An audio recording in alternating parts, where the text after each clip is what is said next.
In 1978, a Coast Guard report described a section of Fire Island where every radio signal suddenly died for exactly 11 minutes.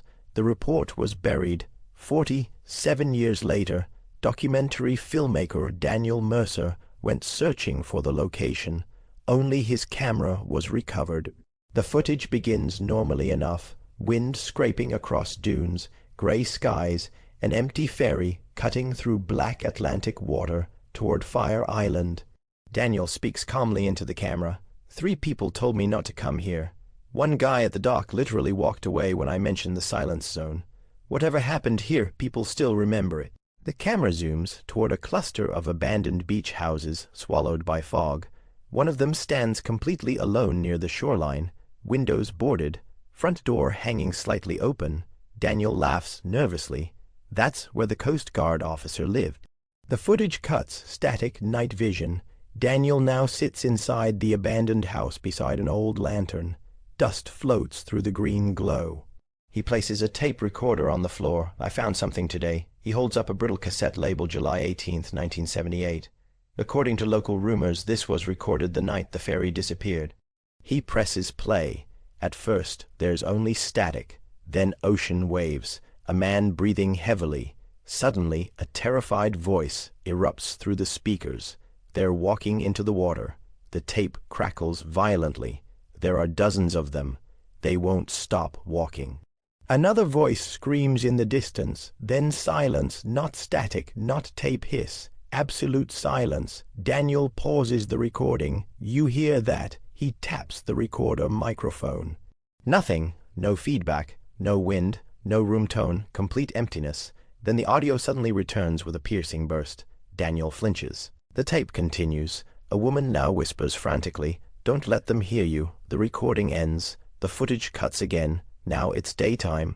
Daniel walks through tall beach grass toward an elderly man sitting outside a small weathered shack. The man refuses to look at the camera. You people always come here eventually. Daniel asks him about the missing ferry. The old man sighs. It wasn't the ferry people talked about after. He finally looks up. It was the ones that came back. Daniel leans forward. What do you mean? The old man's eyes drift toward the ocean. They found passengers walking the beach 3 days later, barefoot, bleeding, couldn't talk, couldn't hear either.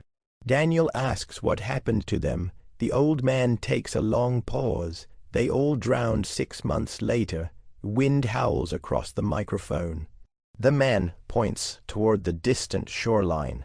After midnight, don't go near the southern beach. Why? The old man's expression hardens, because if you hear them, they hear you too. Footage cuts to black. Text appears on screen. Night 312, 14 a.m. Daniel films himself walking alone with a flashlight. Fog blank, it's everything. The beam barely cuts 10 feet ahead. There's something weird happening out here. His voice sounds unnaturally muffled. Even his footsteps seem quieter. The camera pans toward the shoreline. Waves roll in silently. No crashing, no wind, nothing. Daniel stops walking. You hear that silence. He shines the flashlight farther down the beach. A figure stands near the water, motionless, too far away to identify.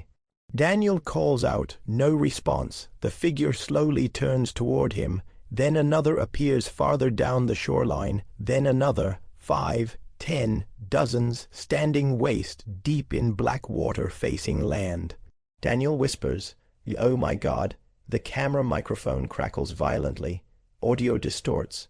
A low humming begins vibrating beneath the footage. The figures do not move. Daniel slowly backs away. Then one of them raises an arm, not waving, pointing, directly at him. The footage abruptly cuts. The next clip begins inside the abandoned house. Daniel slams the door shut, breathing hard. I think they followed me. He locks the door. Behind him, the lantern flickers. The room briefly goes dark. When the light returns, wet footprints now cover the wooden floor behind him. Daniel freezes. The footprints lead upstairs, dripping seawater. The camera shakes violently as he backs away. Then comes the sound, a faint whisper, not from outside, inside the house. Daniel slowly raises the camera toward the ceiling. The whisper grows louder. Dozens of overlapping voices speaking too quietly to understand. Then suddenly, every voice stops at once. A massive bang erupts upstairs. Daniel runs. The footage becomes chaotic. Flashlight beams cutting through darkness, rotting wallpaper, water dripping somewhere above. He reaches the second-floor hallway. A bedroom door at the far end stands open. Inside the room, moonlight spills across soaked wooden floors. The whispering returns. Daniel slowly approaches. His breathing becomes shaky. The camera peers into the room. Nobody there. Just an old standing mirror facing the ocean window. Then the reflection moves. Not Daniel's reflection. Someone standing behind him. Tall, pale, water pouring from its body. Daniel spins around. Nothing there. When he turns back, the figure now stands inside the mirror, much closer than before. Its mouth slowly opens unnaturally wide. The audio cuts out completely. Daniel screams silently. The footage glitches. Static floods the screen. Then comes the final recovered clip. The timestamp reads to 3 a.m. The camera lies sideways in the sand, recording at an angle. No sign of Daniel.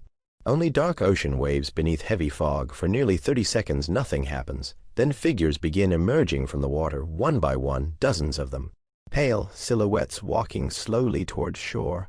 Their movements jerky and unnatural, like puppets dragged by invisible strings. They stop directly in front of the camera, standing silently, watching.